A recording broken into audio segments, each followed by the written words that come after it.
Thank you. And also about India, with the press release from the Prime Minister's office yesterday, it talked about how there is an agreement with India for continued law enforcement dialogue and discussions addressing security concerns.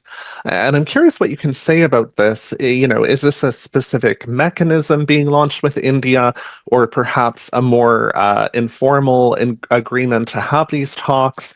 How do you see this sort of working? Is this sort of, to have these talks in a structured way instead of having it overwhelm the bilateral relationship?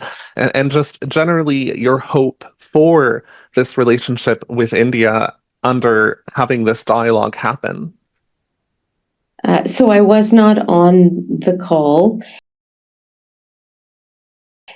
but I do know that issues of security and the rule of law within our country are extremely important to the Prime Minister.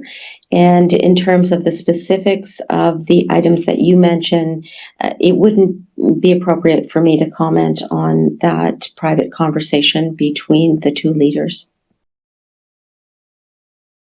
Sorry, I have one question. I always have more questions and not a follow-up. Perhaps someone else can take that. I'd also just like to know about the Israel-Palestine policy. Since your statement that Israel is using food as a weapon, I'm wondering how you would characterize what Israel's been doing. What are the positive steps? What are the negative steps towards peace? And how is that going to inform our approach to the United Nations vote later this month, the meeting regarding Palestinian statehood? Well, we're waiting.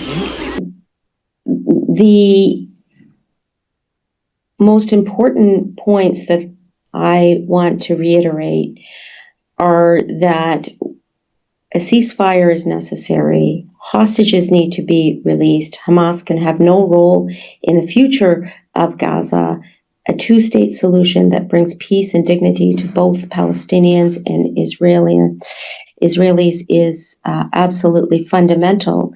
And in that context, it is necessary for food to humanitarian aid writ large to be able to flow, and that was the purpose behind the declaration that we made as countries over 3 weeks ago.